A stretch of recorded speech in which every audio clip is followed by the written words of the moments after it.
morning, everyone. Welcome sa aton nga devotional sa subong nga aga. Last time, we started a new series about sin, suffering, and hope. Kagin-discuss naton ang lain-lain nga mga reason kung nga naga-suffer kita sa sininya kalibutan. Ang una nga ginlantaw naton last time is that we are suffering because we are living in a sin-cursed world. No, nagaantos kita, ang isa sa mga una gid nga mga rason sina kay tungod nga ari kita sa kalibutan nga broken by sin.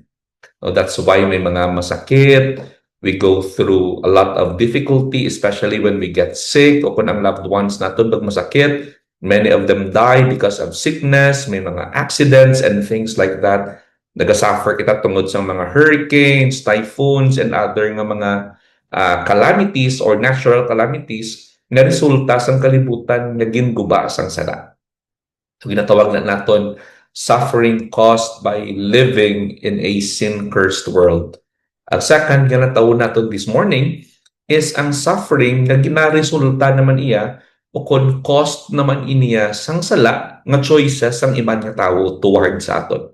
But silingon, nagaantos man kita kung kaisa kay tungod nga kita ang ginhimuan sang sala. Nga amo na yung pagalantawan naton, and my prayer is that we will find hope even in moments like this nga kung kita nagaantos tungod sa direct nga result sang choices sang iban nga tao, no, sin against me, we can still find hope and purpose sa bugay sang aton nga Dios. Magalantaw kita diri in Genesis chapter 50 verse 20. This is a statement of Joseph toward sa iya nga mga brothers. Hambal ni Joseph, "But as for you, you thought evil against me, but God meant it for good." Now let's face it. Ang aton nga mga pains, not all of our pain comes from our own bad choices. May mga kasakit man, may mga pag-antos man kita, and sometimes ang deepest nga mga wounds naton sa aton nga kabuhi kay hindi na sila resulta sa aton mismo nga hinimuan. Sometimes what is sad is that it is caused by people or other people. It is caused by someone else's sin sa aton nga kabuhi, and that's why we suffer. You did not choose the betrayal. Wala man ginpili nga abusaran ikaw. Wala man ginpili nga bayaan ikaw. Wala man ginpili ang injustice nga imo nga ginaantos sa subong. But you are the one carrying the pain. Bakit bala nga hindi man ni akon sala, pero nga ako ang nagaantos sini. And that is why what makes this kind of suffering even harder, itungod nga we are often tempted to go to God, kaya balot ng Ginoo, nga Ginoo, nga ako niya ang nagabayad sang konsekwensya sang sala sang iban nga tao. Ginoo nga kamiya ang nagaantos, nga siya man tuya ang nagpili sang iya nga sala. No, sometimes may mga amo kita sila nga mga panguna-una.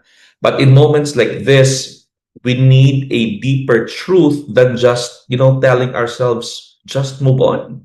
Just move on with life. No, we need a deeper truth and a grander hope na makaptan natin in moments like that. We need the hope that even when others have done evil against us, God still means it for our good.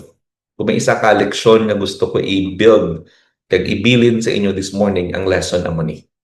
That God can turn even the worst experience done to us into something that is good. God can turn even the worst experience done to us into something that is good. In the book of Genesis, ang ginbasa naton ang story ni Joseph, it shows us that even when people plan evil against us, even when people has done us wrong, no, kita ang ginimuan nila sang sala, we suffer because of such choices. Ang Ginoo naton has a higher plan, one that can bring purpose and redemption sa aton nga nagaantos tungod sini. Ang butang gusto ko diri i-discuss naton is that God can redeem the pain other people have caused. No, ining mga ginhimo nga mga kalainan sang iba nga tawo sa aton, pwede na i-redeem sang Ginoo. Kagamiton niya na to bring something, to bring about something really, really good para sa aton. Nauna nga lang tawon naton diri, makita naton nga people's sin can hurt deeply. Na kung nga isa man, bakit tabala nga, mayo tani kon ako lang ni ang nag-design sini. Mayo tani kon ako ni mismo sala nga mag-antos ko, kay ti, that's fair game. Pero kung sala niya sa ibang nga tao nga kita nag-antos, kung kaisa do kalain sa aton nga pamagsag, we feel like it's unfair. We feel like to hindi niya insakto. We can see here that people's sin can really hurt deeply. So si Joseph, he was betrayed by his own brothers. He was sold into slavery. He lied to their father, kaginbilin siya for dead dito sa bubon. Later, he was falsely accused by Potiphar's wife and thrown into prison. None of it was Joseph's fault. No, hindi ito yung choices ni Joseph, but he suffered greatly because of the choices of people around him. Nautod sa Ginoo, maybe today, you are in a moment, in a situation in your life wherein you are suffering. Kag kung magpamalandong ikaw nga naglabot man kuya sa amo nga punto nga nagaantos ko, and you will reach the conclusion nga hindi man ni akon sala. I hope that you will find comfort in the promise of God that He can make all things work together for our good. Maybe ara kasubong sitwasyon sa kabuhi mo nga you are just like Joseph. All your suffering, or hindi man siguro all, no, but most of what you are suffering right now is a direct result of other people's sin.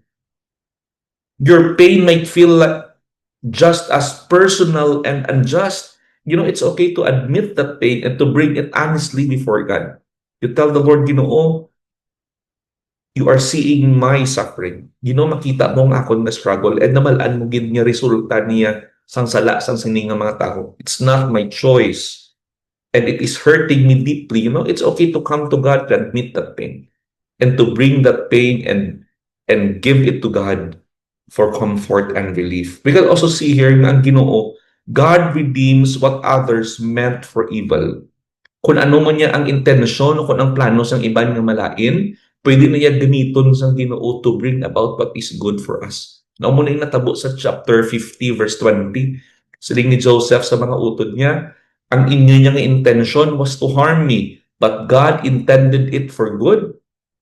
No, wala gin-deny ni Joseph the wrongs and the sin and the suffering done against him.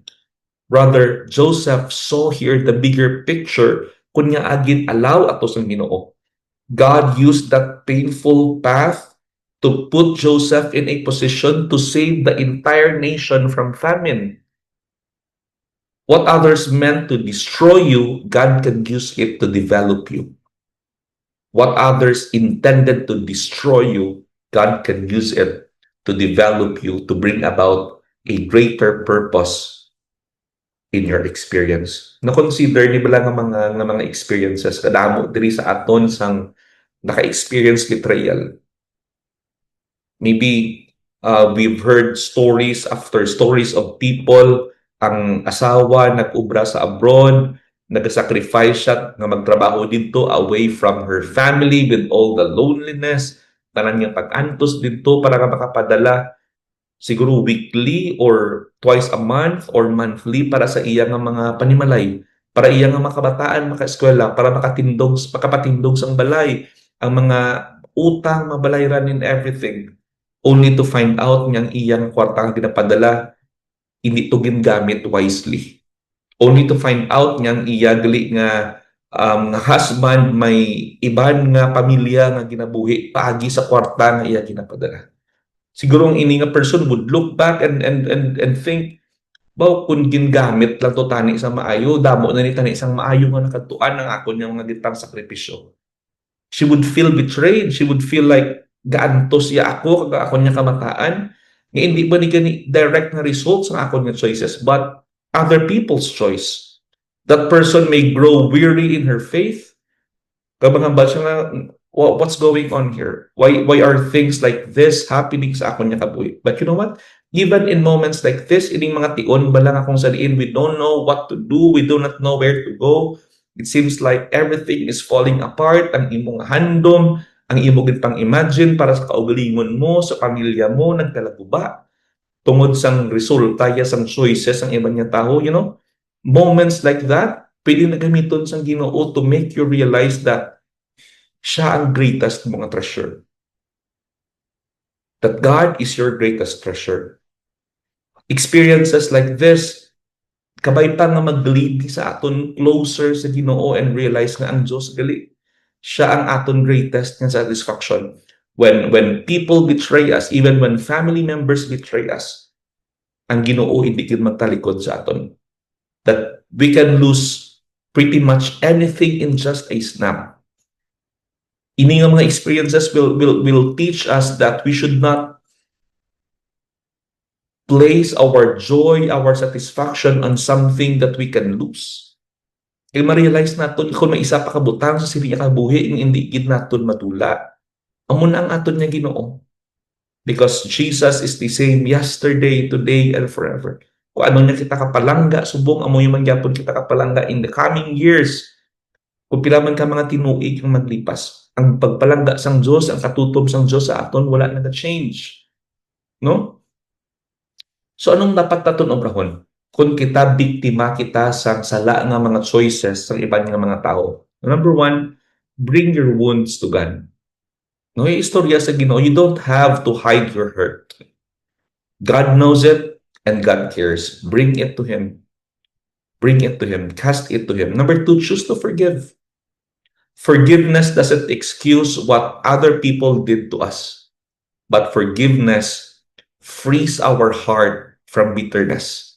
No, kung ginimuan na kita sang lain, ang kabuhi naton mas mangin miserable pagid kung everyday sa kabuhi naton obra talang to panumdum kung ano ang ginhimo sang aton, obra lang kita tanom sang bitterness sa aton nga tagipusoon. Also, let your hurts, let your scars become testimonies that other people may find healing as well kung nag-go through man sila sa amo sila nga sitwasyon. So what should we do? No, number one, i-put off ang mga things nga hindi maayo. Stop replaying the offenses in your mind over and over again. Stop it. Stop blaming yourself for what others did wrong. Stop isolating yourself out of shame, fear, or distrust.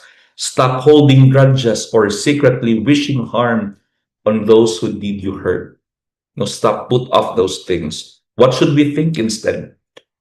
Remind yourself that God sees everything. Remind yourself that even if no one believes your side, God knows the full truth. Jesus was sinned against too. No, because Jesus kay itsindigid what betrayal is, what injustice, how injustice feels, kung ano ang feeling kung ginabusaran ka, and yet Jesus did not retaliate. Remember that God is your defender and that God can redeem your story. So that's what we should keep putting in our minds. You talk to God honestly and ask the Lord to minister to your own heart para nga mangin blessing man ikaw sa iban. No, sa sining nga kalibutan, hindi na niya pag-antos naton kay resulta sang being in a fallen world. Hindi na lang niya pag-antos naton resulta sang aton choices. Iban sa mga pag-antos naton kay tungod nga kita mismo ang ginhimuan sang sala. And the pain may leave deep wounds, but we must not forget that there is hope in God. God is our healer and that God is our redeemer. Beloved in the Lord, your story is not over yet. What was meant for evil can become a platform for your good and for God's glory. May it be our prayer today nga Ginoo kung ano man ang mga pag-antos nakon tungod nga resulta ini sang sala sang iban nga tawo, Ginoo buligi ko to respond in such a way that honors you, to respond in such a way that manifests ang akon nga pagkalinuwas. Nga hindi ko mag-retaliate. I will choose to forgive. I will choose to redeem sang sining nga sitwasyon and make it and turn it for my own good. Let's pray. Our Father God in heaven, we thank you, Lord, for your word. I commit your people today. Kung may ari sa amon Ginoo who will find themselves in this situation, kapangamuyo Ginoo that your grace and your peace be upon us. That instead of choosing to retaliate, instead of choosing to respond in such a way, nga hindi Ginoo mag-honor sa imo, buligi kami Ginoo to stay calm, to find comfort and rest in your promises, that even though others may mean evil against us, you can turn it for our good. Please bless your people now. This is our prayer. In Jesus' name we pray. Amen. God bless everyone.